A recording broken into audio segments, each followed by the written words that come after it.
À l'issue du Conseil des ministres de ce mercredi 14 septembre 2022, présidé par le chef de l'État, M. Patrice Talon, les décisions ci-après ont été prises.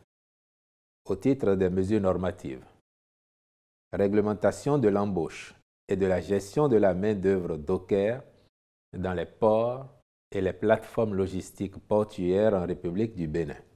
Les conditions disparates d'embauche et de gestion de cette main-d'œuvre compromettent le respect des règles de sûreté et de sécurité sur les espaces portuaires.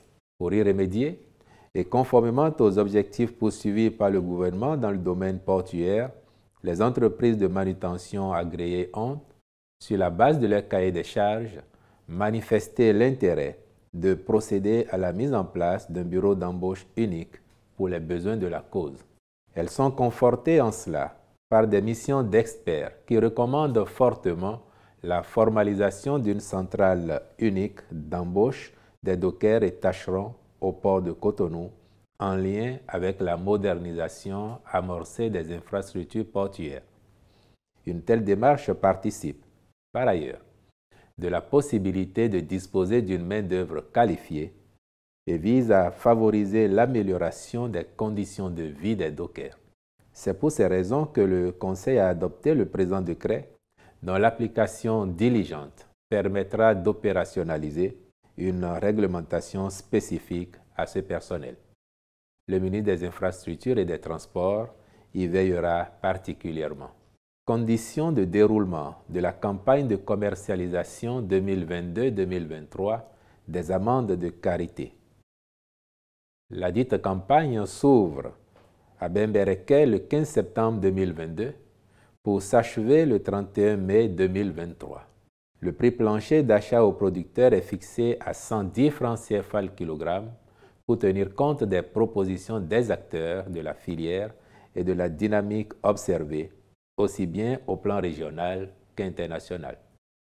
Le Conseil des ministres exhorte les 10 acteurs à continuer d'observer les bonnes pratiques de collecte destinées à l'amélioration de la qualité des produits, au respect strict des conditions de commercialisation, notamment la conformité des bascules aux normes et l'interdiction de sortie frauduleuse des produits par voie terrestre. Au titre des autres mesures normatives, a été adopté le décret portant nomination de membres au conseil d'administration de la Société de gestion des déchets et de la salubrité dans le Grand Nokoué. Au titre des communications, en point 1, recrutement de 100 gardes forestiers au profit de la Direction générale des eaux, forêts et chasses au titre de l'année 2022. Au regard des missions assignées à cette structure, il importe de renforcer le personnel qui y est déployé. En effet, il est constaté un déficit persistant des gardes forestiers en considération de la pyramide de l'ensemble des effectifs, tous corps confondus. C'est pour corriger cet écart et faciliter un meilleur accomplissement des missions dévolues à cette direction que le Conseil a autorisé le recrutement de 100 gardes forestiers après celui de 2020 portant sur le même nombre. Les ministres concernés veilleront à la bonne organisation du concours de sélection et à la mise en stage des recrues. En point 2, acquisition de 188 ambulances au profit du service d'assistance médicale d'urgence SAMU Bénin et des formations sanitaires. Dans le cadre des réformes engagées dans le secteur de la santé, en vue de garantir les performances du dispositif de référence et de contre-référence pour améliorer les prestations fournies aux populations, le gouvernement a prévu l'acquisition de 200 ambulances et le développement d'un mécanisme de transport sanitaire intégrant le SAMU Bénin. C'est dans cette logique que la présente commande pour l'acquisition de 188 ambulances est autorisée. Les actions à mener à cette fin se feront sous la responsabilité des ministères concernés et dans le respect des procédures en vigueur en la matière. En point 3, réalisation en urgence de la première phase des travaux d'alimentation en énergie électrique de la route des pêches. Ces travaux, inscrits au programme d'action du gouvernement, seront exécutés pour satisfaire les besoins en énergie électrique des complexes hôteliers, touristiques, sanitaires et sportifs prévus sur cette portion de route, ainsi que pour alimenter en électricité les populations environnantes. En cette première phase, ils impactent les localités de Fidjrosset et de Togbin et consistent en la construction d'un poste haute tension à Togbin et l'extension de celui construit à Fidjrosset par le programme Millennium Challenge Account Bénin 2. L'installation d'un câble souterrain de 400 mm² entre Fidjrosset et Togbin. La construction des réseaux de distribution pouvant desservir plusieurs édifices et la population des zones concernées par le projet, le tout dans un délai d'1 an. En point 4, reconstitution de la base de compétences des aspirants au métier d'enseignant au primaire et au secondaire général.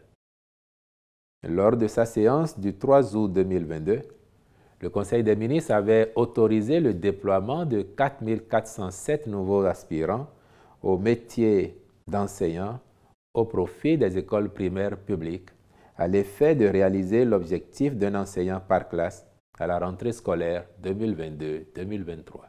Au regard du nombre de personnes disponibles dans la base de compétences et tenant compte des besoins exprimés par le ministère de l'enseignement secondaire et de la formation technique et professionnelle, il convient de procéder à de nouveaux tests en vue de reconstituer le fichier.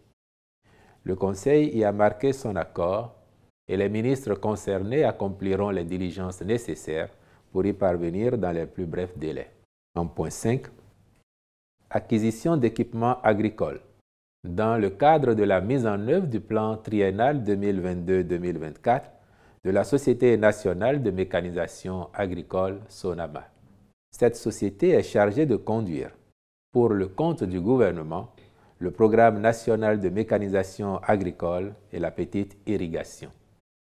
Elle a, dans un premier temps, acquis 450 kits tracteurs et 150 kits motoculteurs dont la mise à disposition au profit des agriculteurs a été fortement appréciée.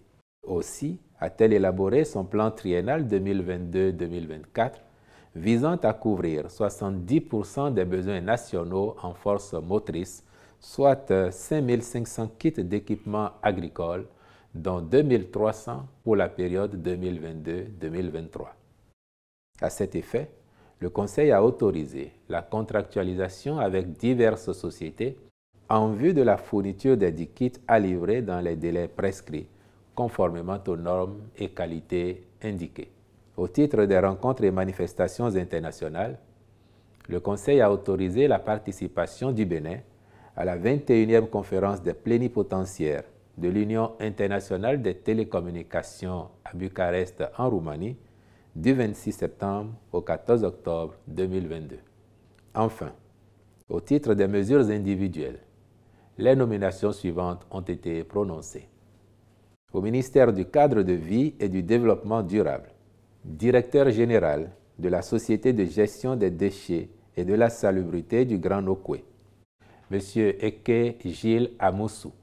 Au ministère des Affaires sociales et de la microfinance, directeur de cabinet, M. Hervé Tété Nani, directeur adjoint de cabinet, Mme Latifatou Boukari Yorou, conseiller technique aux affaires sociales et à la promotion du genre, Mme Flora Hunjrebo Balé, conseiller technique juridique, Mme Rafiatou Alassane. Je vous remercie.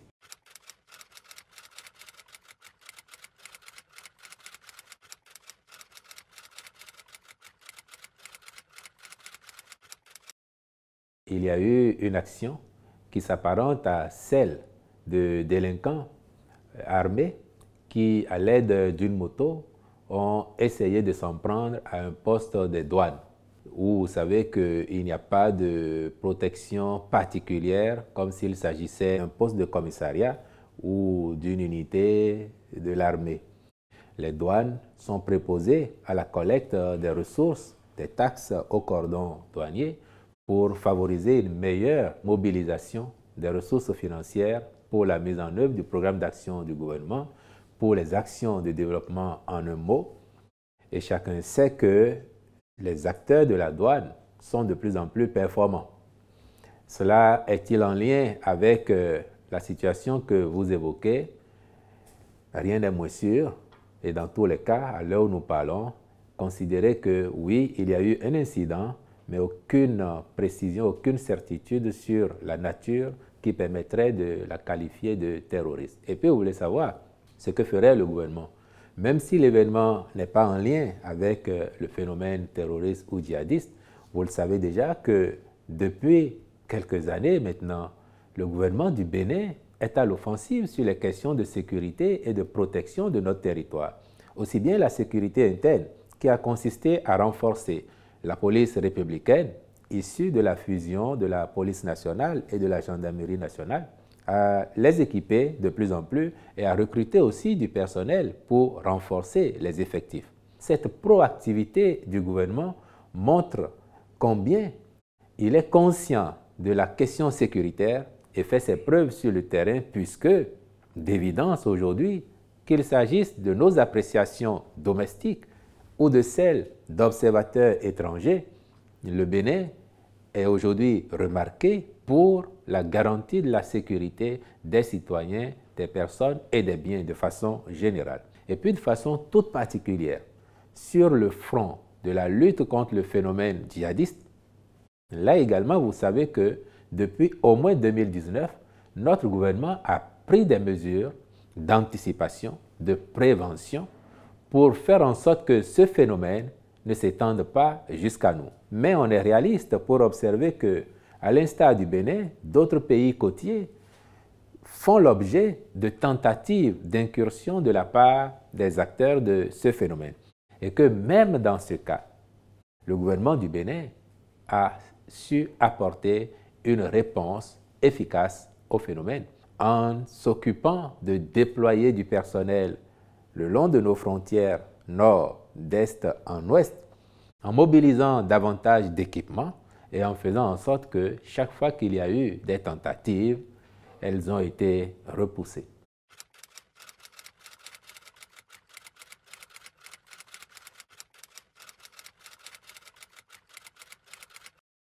Dans le cadre de sa lutte contre ce phénomène, pour garantir la sécurité et l'intégrité du territoire, le gouvernement du Bénin n'a fait l'économie et ne fait l'économie d'aucune mesure. Qu'il s'agisse de renforcer les effectifs, qu'il s'agisse de renforcer la logistique ou qu'il s'agisse encore d'aller s'inspirer de ce qui se fait de bien ailleurs. C'est dans ce cadre que nous avons discuté avec la République du Niger, la République du Burkina Faso, mais aussi avec le Rwanda. Et comme avec le Niger et le Burkina Faso, nous aurons un accord militaire avec le Rwanda. Ce qui n'est pas prévu dans cet accord, c'est ce que justement les réseaux ont relayé à la suite d'une publication internationale.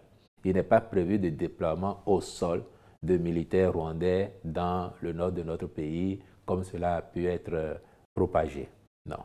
Mais il y a en vue un accord entre les deux pays pour l'assistance technique, l'expertise que ce pays a et qu'il pourra mettre à notre disposition.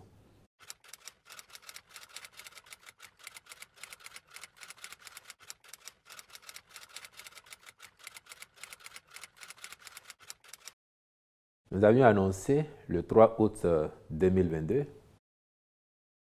un besoin de 4 407 nouveaux aspirants au profit du ministère des Enseignements maternels et primaires. Dans la base de données, il y a de la disponibilité normalement pour couvrir les 4 407. Mais vous savez que quand bien même il y a de la disponibilité, on demande aux gens de confirmer. Parce qu'en temps, il y en a qui, n'ayant pas été déployés dans les écoles primaires publiques, on peut trouver mieux ailleurs, dans des écoles privées ou se sont lancés dans d'autres activités. Donc, par précaution, au lieu de les déployer systématiquement parce qu'ils figurent dans la base, on demande de confirmer leur disponibilité. Cette opération ayant été faite, le nombre de candidats ayant marqué leur disponibilité ne couvre pas les 4 407 postes à pourvoir. Et entre-temps, les besoins du ministère de l'enseignement secondaire se sont également affirmés. Et le gouvernement a voulu en une fois régler la situation. Déjà, pouvoir combler le déficit entre le nombre voulu et le nombre de candidats disponibles et maintenant les besoins exprimés par le secondaire. Donc, il y a eu de l'anticipation avant, vous le constatez, mais il fallait également tenir compte de la disponibilité des personnes présentes dans la base à servir. Et donc, ces nouveaux tests qui vont être organisés vont permettre aussi bien au primaire qu'au secondaire d'intégrer de nouveaux candidats qui auront réussi le test et de pouvoir les déployer conformément aux besoins qui s'expriment actuellement.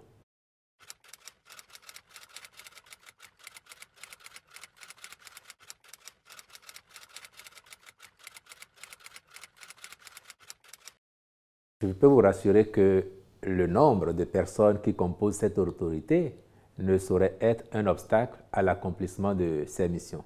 Déjà, vous savez très bien que l'une des marques de fabrique du président Patrice Talon, c'est de faire de la rationalisation des ressources publiques un de ses chevaux de bataille. Et que depuis 2016, il s'emploie à cela, à nous montrer qu'il ne faut pas mettre plus de moyens qu'il n'en faut pour que les choses marchent. Cette autorité, effectivement, est composée de 9 membres, mais elle a des structures de soutien. Mais ce qui est intéressant ici, c'est de voir que le chef de l'État a mis l'accent sur la recherche de la qualité et de la compétence en recrutant au mieux les profils des personnes qui ont été identifiées et nommées pour siéger au sein de cette autorité de régulation du secteur de la santé. Vous y verrez des Béninois réputés pour leurs pratiques dans leurs divers domaines. Vous y verrez des Béninois qui n'ont jamais exercé ici, mais qui sont du secteur et font leurs preuves ailleurs. Mais vous y notez aussi et surtout la présence de 2 personnalités étrangères. Parce que la recherche de la compétence amène le chef de l'État à voir partout où cela est disponible et à les solliciter en tant que de besoin pour apporter également leur expertise. Et cela, à la fin, montre un casting qui allie aussi bien les plus anciens que les plus jeunes, mais aussi des compétences d'ici et d'ailleurs, le tout pour favoriser au profit de nos populations l'avènement durable de soins de santé de bonne qualité. C'est-à-dire que dans la perspective du chef de l'État et de son gouvernement, d'ici les prochaines années, il faut que nos concitoyens, chaque fois qu'ils vont dans un centre de santé au Bénin ou dans une structure du secteur, qu'ils soient bien traités, qu'ils reçoivent les meilleurs soins possibles, que le ministère de la Santé lui-même fonctionne de façon optimale et que, enfin, chez nous, adviennent les normes et standards qui font que nous admirons, nous apprécions ce qu'il se fait ailleurs et nous nous demandons pourquoi en Afrique au sud du Sahara, nous ne sommes pas capables de ça ou nous n'étions pas capables de ça. Notre pays a commencé à faire la preuve depuis quelque temps de sa capacité à faire comme les autres en termes de respect des normes, en termes d'exigence de qualité dans tout ce qu'il fait. Et le secteur de la santé n'échappe pas à cette dynamique, c'est ce qui justifie la mise en place de cette autorité et avec la composition que vous avez indiquée, dont, encore une fois, le nombre de membres ne saurait être un obstacle à l'accomplissement de sa mission.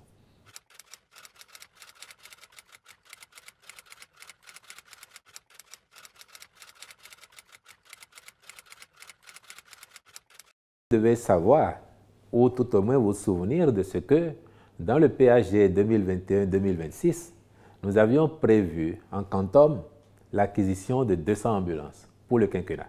Mais vous savez aussi que le PAG, à mains égards, c'est des projections qui sont indicatives de ce que nous sommes certains de faire, mais que chaque fois que l'occasion s'est présentée d'aller au-delà, le gouvernement n'a jamais hésité à le faire. De sorte que 200 ambulances, nous pourrions, avant la fin du quinquennat, si les besoins l'exigeaient, faire mieux. Mais vous vous interrogez sur la destination. La destination, c'est pour le SAMU, mais c'est également pour les formations sanitaires. Le diagnostic qui a été posé en 2021 au moment de l'élaboration du programme d'action du gouvernement, c'est qu'il fallait dans les 200 ambulances. Et si, dans les temps à venir, l'actualisation des données commandait d'aller au-delà, le gouvernement apprécierait la situation. Il faut convenir de ce que cette action du gouvernement n'a qu'une finalité. Quand on renforce le dispositif de référence et de contre-référence, c'est-à-dire que quand il y a des urgences et qu'il faut envoyer un patient dans un centre de santé ou dans un autre, il ne faut plus dans notre pays à l'avenir que la logistique soit un obstacle. Et donc, que les ambulances soient disponibles pour être réparties dans tous nos départements au service de nos centres de santé. Certes, c'est à l'actif du gouvernement, mais c'est au bénéfice de nos populations et c'est cela qu'il faut saluer.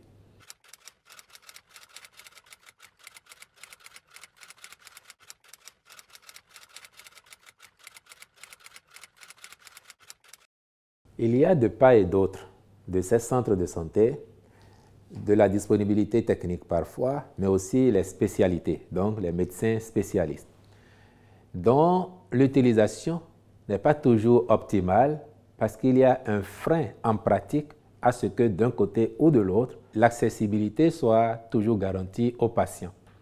L'action du gouvernement n'a qu'une finalité, c'est l'amélioration des conditions de vie générales de nos populations, quel que soit le domaine que l'on prend. Et le domaine de la santé est si essentiel que, à l'instar de l'acquisition de 188 ambulances ou de la construction de l'hôpital de référence ou d'autres infrastructures, le gouvernement pense qu'il est utile de mutualiser les forces de ces deux centres de santé. Mais il faut déjà le dire que depuis quelque temps, l'hôpital d'instruction des armées était déjà passé sous tutelle du ministère de la Santé. Et donc, il n'était plus sous la tutelle du ministère de la Défense. L'action qui consiste en la réorganisation du CNHU par absorption de l'hôpital d'instruction des armées vise donc à mutualiser les moyens, les ressources pour de meilleurs services au profit de nos populations. Donc, cela n'empêche pas que les militaires continuent à bénéficier des avantages qu'ils avaient à la CIA. Cela n'empêche pas que les citoyens civils aillent demain se faire prendre en charge comme cela se doit dans l'un ou l'autre des pôles de ce nouveau CNHU qui intègre l'ancien HIA.